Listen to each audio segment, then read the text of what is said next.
Welcome to the Marriage and Menopause podcast. I'm Judy. And I'm David. And today we're talking about what happens if your marriage has turned into a couple of roommates. If physical closeness just stopped and nobody knows how to talk about it without someone feeling rejected, embarrassed, or pressured, this episode is for you. Yeah, because when that part of the relationship disappears, it doesn't just remove one thing.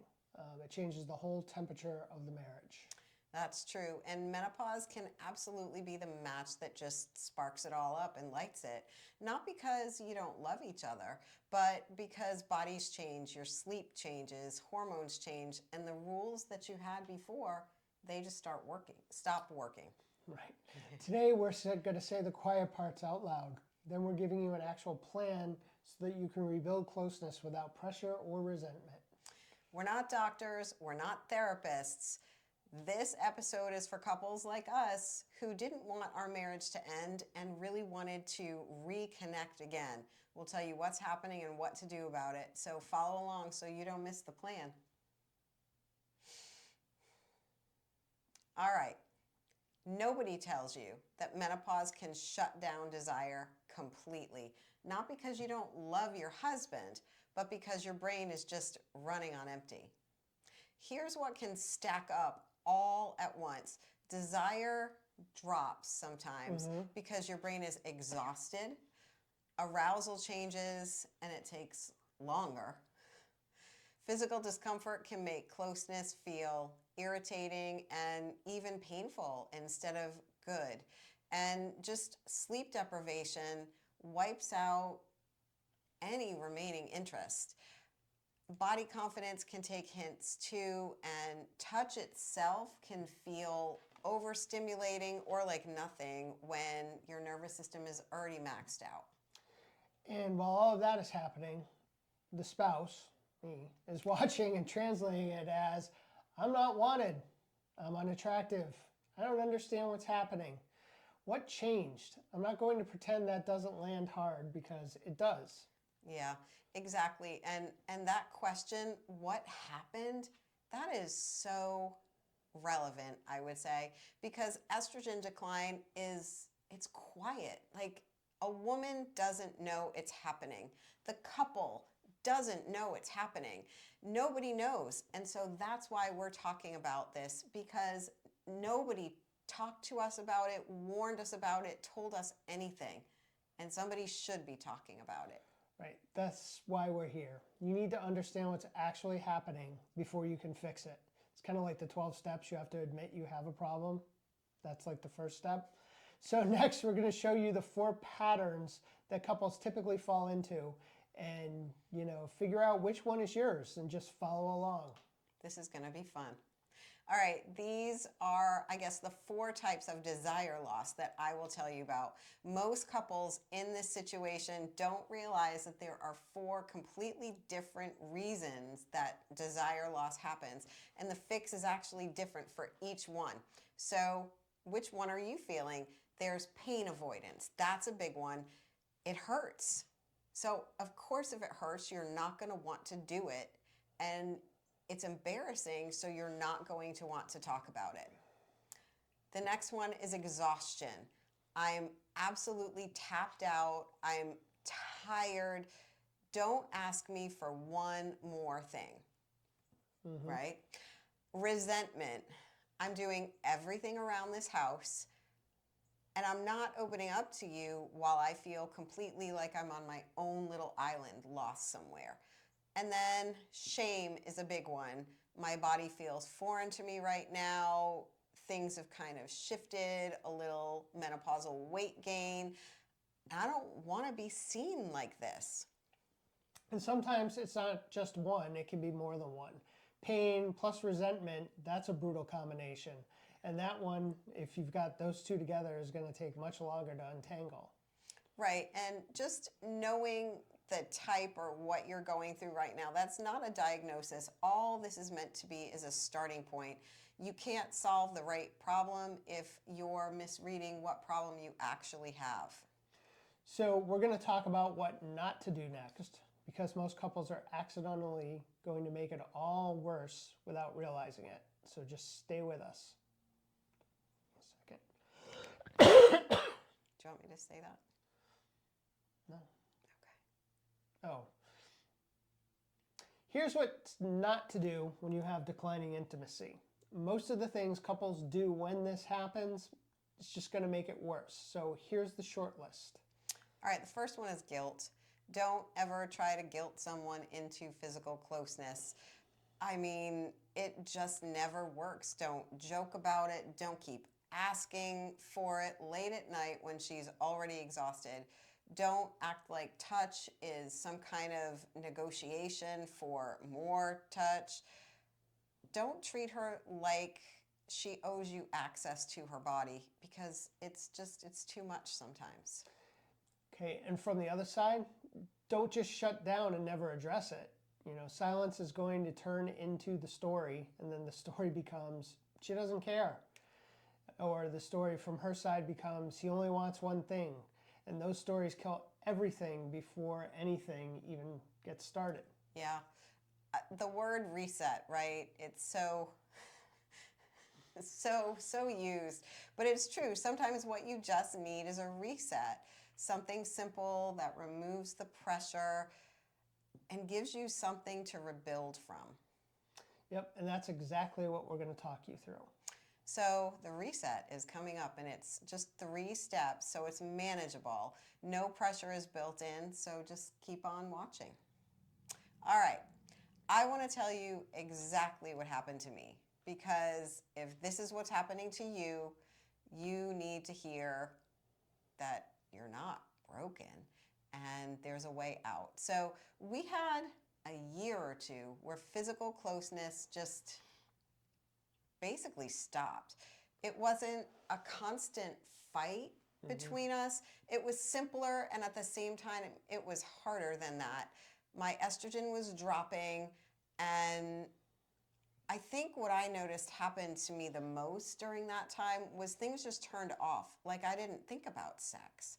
I didn't think about physical intimacy, like, at all. It just wasn't there. It wasn't a part of my thought pattern where normally it is. So I could love David, but still feel like nothing in my body. And it was really inconsistent, which made it, I think, all the more confusing. Sometimes we would be close for a few days in a row, especially if we went away for the weekend, and we would be thinking, okay, this is great. We're going to just keep going like this. And then it turns off, and then it would be a month and nothing else would happen. Not because we were avoiding each other, but because my brain just wasn't sending my body the signal. And it's really hard to explain in ways that I feel like people can understand, because unless you're living this or you have lived through it, it's just what happens, and you don't even notice it until it is happening. Yeah, so I didn't take it as rejection, but it was still hard. There were stretches where I felt unwanted. I didn't know what to do with that. So I didn't want to pressure you, and I didn't want to pretend it didn't matter, because it did. It was just that the inconsistency kind of messed with my head. I mean, we'd have a few good days, and I would think we were back, and then a month goes by, like you said, and I'm trying to figure out what happened. Right, and I think this is why we are talking about this, right? It's uncomfortable, but we're saying it out loud, because the silence around this is what I think helps to break couples up. So coming up next is the actual 3-step reset that we used. There's no pressure built into it, and both people are protected. So we needed a reset that protected Judy from pressure and protected us together from drifting apart. So here's the 3-step version. Step 1 is you need to use consent language. Do you want touch or space right now? So the answer can be things like, well, I'd like touch, but I'd like it to be gentle, or space, but stay close. So both of those things are valid. Neither one should be starting a fight. Step 2 is the non-goal contact. That means 10 minutes on the couch, hand on a leg, a back rub, feet touching, You know, nothing escalates from there unless both people are looking for that. You know, so that is the general rule there. The rule is no escalation, and that rule is what makes it safe for you to even start that. And then step 3 is that you have to have an actual intentional plan. One time per week, no goal to that, you know, in terms of intimacy, except that both of you are going to be present together. Yeah. So when I was not on hormone replacement therapy, I couldn't wait for spontaneous desire to show up because it wasn't showing up. The switch was off. So if I was going to choose closeness, it had to be an actual choice. Like, it had to be super intentional. It had to be on the calendar. Had to be, or else it just wasn't going to happen. And I kind of think that's why extra pressure would have just ruined things for us. It would have hurt, because when that signal is gone, I think that a woman going through the perimenopause transition, she needs like safety and choice, not guilt and not fear and not a fight. Yeah, the goal is closeness first. So desire is going to follow safety. And that's the thing that as men we most often miss. And we built this up. We have actually a libido fix toolkit that we'll link and put in the show notes. It's a 14-day plan that could probably help. So most couples cannot have this conversation without it turning into a fight. And we've got a script for you to help it not turn into a fight. Right. So here's how it starts. Can we talk about where we are physically without turning it into a fight? I miss you. I miss us. And I'm not asking for anything tonight. I'm just asking for us to kind of make a plan. And a good response to that is, I miss you too, and I hear you. My body has changed. My brain has changed. It's very confusing for me. And I don't want you to feel rejected. But at the same time, I don't want to feel pressure. I want a reset that we can do together. And then both people say this together. We are not solving this in one conversation. We are choosing a 2-week plan. Yeah. And as odd as that sounds, that sentence really matters, because the plan stops like the nightly negotiation or headbutting, one of the two. So you're not starting from 0 every night. You have an agreement. Right. So the full plan is 14 days long. We're going to walk through it in the next clip. So follow us and link to the complete tool, which is in the show notes. All right. You don't rebuild this by jumping to the top, right? You have to use like a ladder. So this should give you every rung. Rung 1 is safety. So do you want touch or do you want space? That's the only question. If it's touch, gentle, or whatever level she wants, and don't escalate it. The second rung is connection. 10 minutes of contact, you're sitting on the couch, you're fully clothed, you're hugging, you have your leg over his lap, whatever you want to do, whatever your connection style is, that's it. Rung 3 is sensuality, kissing, a massage, time together. And that doesn't have to be like leading to more. It can, but it doesn't have to be. And then rung 4 is physical closeness, but if both people want it, only if both people want it, and with comfort and fully support it. Okay, guys, here's what you need to hear. If every touch turns into some negotiation for more, then your wife, your partner, is just going to stop wanting any touch at all. That's not withholding. That is a completely logical response to a pattern that for them is not safe. Right. So this ladder only works if every rung is respected. Rung 2 has to actually be rung 2, not a detour to rung 4. Okay, up next, we're going to go into the 14-day plan, day by day, the practical plan, no guessing. Just stay with us and hit follow. So we're going to give you a 14-day roadmap. You don't have to figure out what to do next. We've laid it all out for you. So the first 3 days, days 1 to 3, what you need to do is you need to stabilize safety. So day 1, you're going to name your type out loud. What is the actual issue? Is it a couple of issues? Is it pain avoidance? Is it exhaustion? Is it resentment? Is it shame? Name it so that everyone knows what the issue is. Then day 2, you're going to make a new rule. And that rule is no requests for closeness late at night. You choose what late at night is. If that's 8 o'clock, that's 8 o'clock. If it's 10 o'clock, it's 10 o'clock. If it's 6 p.m., it's 6 p.m. And that is when you're going to pick a time to talk instead. And then in day 3, what you want to do is you rebuild the non-touch goals. 10 minutes, sitting on the couch. As Judy just said, your legs over each other, however you want to do it, no escalation. And basically what that is this is trust rehab. So you're rehabilitating the trust.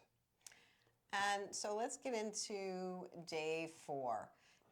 Physical discomfort, right? If that is present, comfort has to come before closeness. There are lubes and oils and things and stuff that you can use for comfort. That was really weird for me because we never needed those. And then we did, and I was just like, oh, this is going to be awful. But it wasn't. So day 5, protect sleep. Earlier bedtime, maybe the room has to be cooler if there are hot flashes and night sweats. If you're tired, you're not going to want to connect. Mm-hmm. Day 6, look at whether one person is carrying absolutely everything at home, and that could be either one of you, right? Either one of you. Mm-hmm.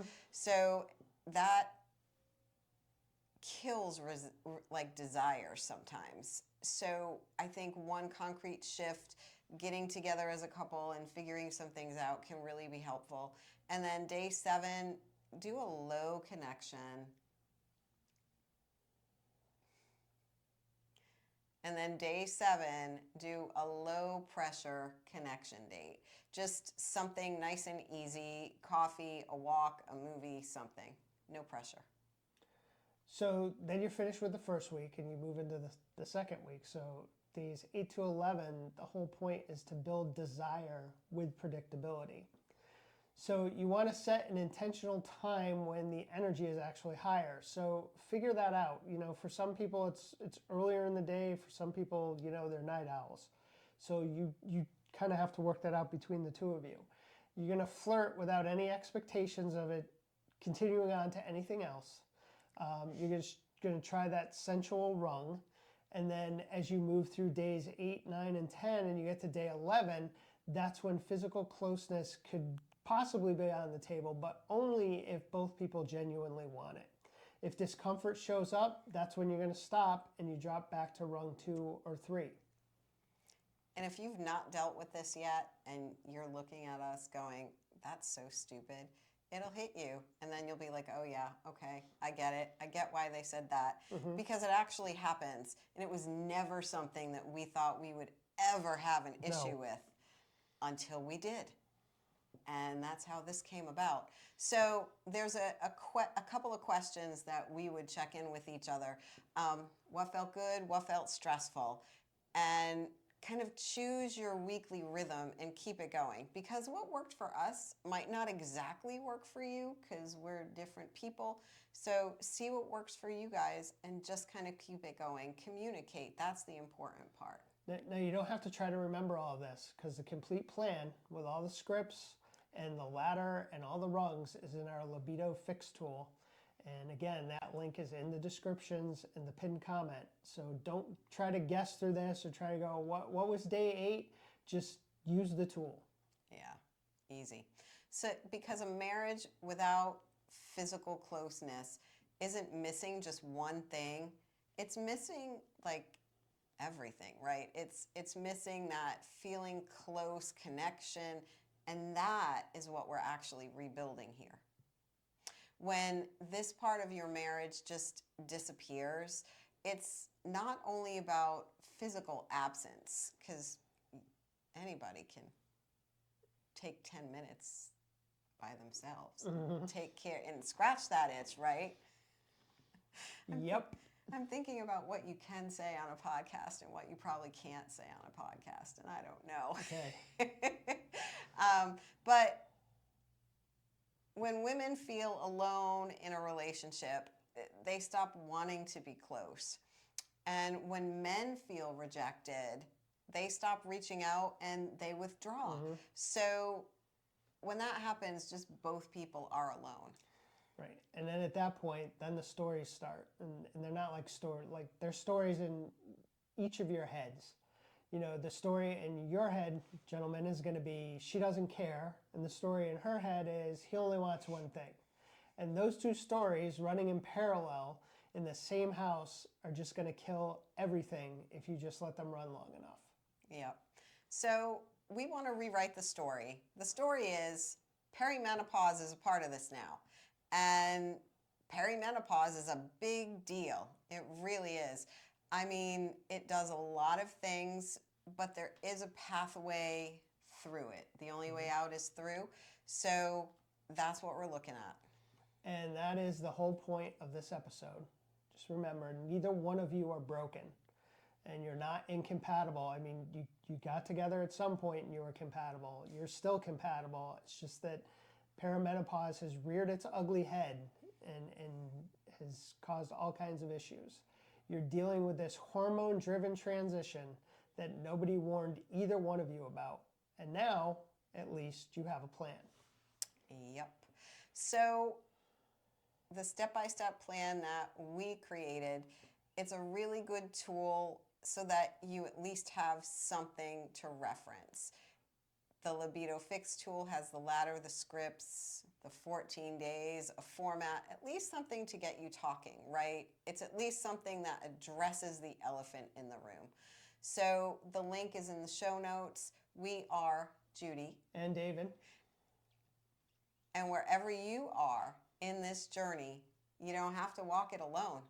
We'll see you next time.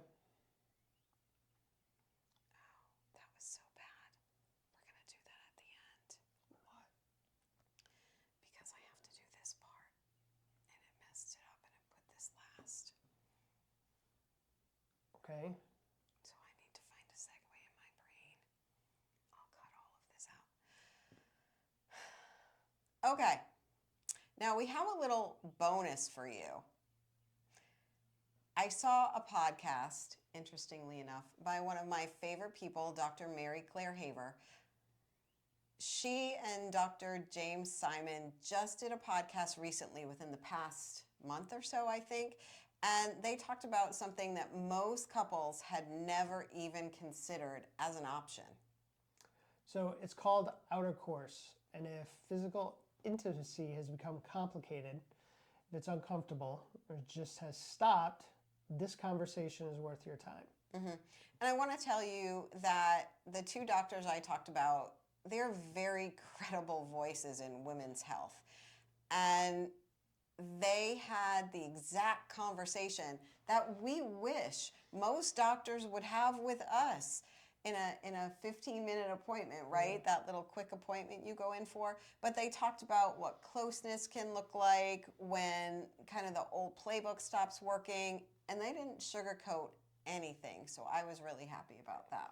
So we're not going to summarize it. What we want you to do is go and find it and listen to the whole thing because it deserves that. It doesn't deserve us to tell you, oh, this is what they said. Yep. And I want to just fangirl a little bit on Dr. Haver. She's our spotlight this week because she has been refusing to let women suffer in silence for a long time. And she deserves every single person in this audience knowing who she is, knowing her name. So every week, we plan to spotlight someone who refuses to let women suffer in silence. And this week, it is Dr. Mary Claire Haver. She's an OB/GYN, and she got mad that women were being failed everywhere by the medical system, and she decided to do something about it. She wrote a book, The Galveston Diet. She wrote The New Menopause. She has other books. and she created supplements that actually address what perimenopause does to your body. And I'm absolutely a fangirl. She was the first person who, when I was struggling with perimenopause, the first person that I saw that actually talked about this, and I was like, oh my God, somebody's actually like speaking to me.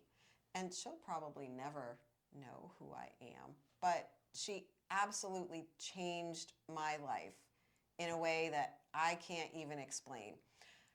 Before her, I thought I was losing my mind. And after her, I had words, I had some answers, I had a little bit of a plan. I forgot this. Yeah, you should do this later. We'll redo that. We'll redo. We could just go get it. I'll go get it. All right.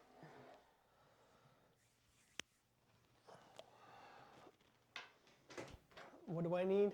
Her collagen and her fiber. Where are they in that? Yeah, they're box? in my smoothie box.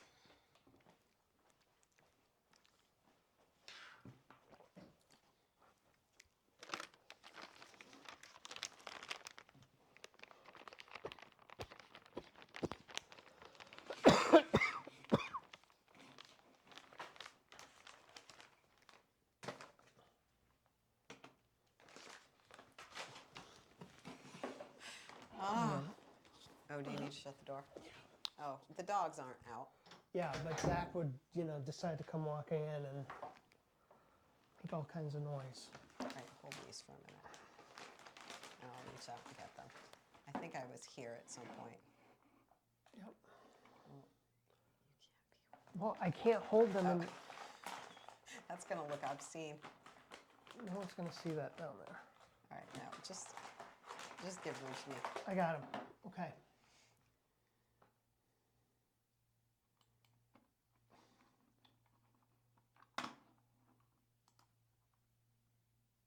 Okay.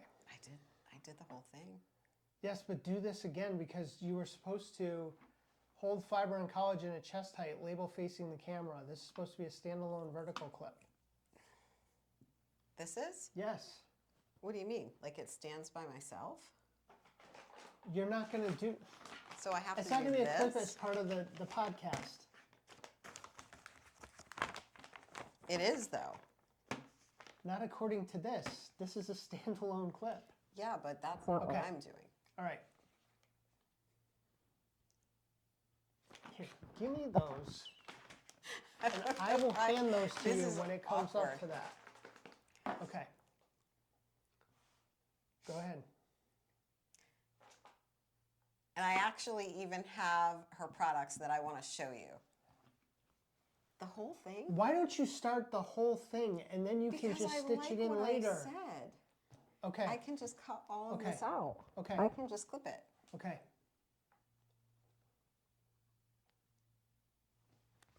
All right, before Dr. Mary Claire Haver, I thought that I was losing myself at the very least. And after her, I had a plan, and I've even bought products that I will show you. Thank you.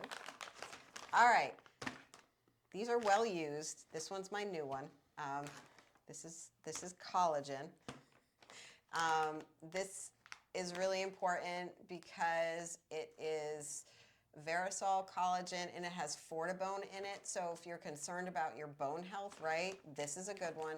And this is her fiber, and this is like so good and it's amazing. So this plus books plus just watching her content online, I mean, I use these because they work, and she has just been an angel really for perimenopausal women. So I think every week, and I'll give you these, right? Mm-hmm. Yeah.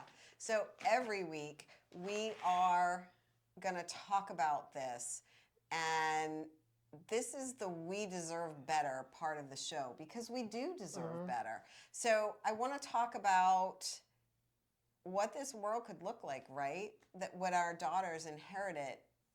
So follow us, follow Marriage and Menopause. We are going to talk about important people who are helping women. So I am Judy. I am David. And wherever you are in your journey, You have to go back. Then. Okay. Okay. I am Judy. And I'm David. And wherever you are in your journey, you don't have to walk it alone. We'll see you next time. Can you stop from there? Yes. Can we redo that part? I don't know that I liked it. Okay. Let's just do the sign off.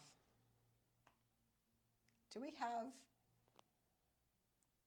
I don't know. Okay. So I'm Judy. And I'm David. And wherever you are in your journey, you don't have to walk it alone. We'll see you next time.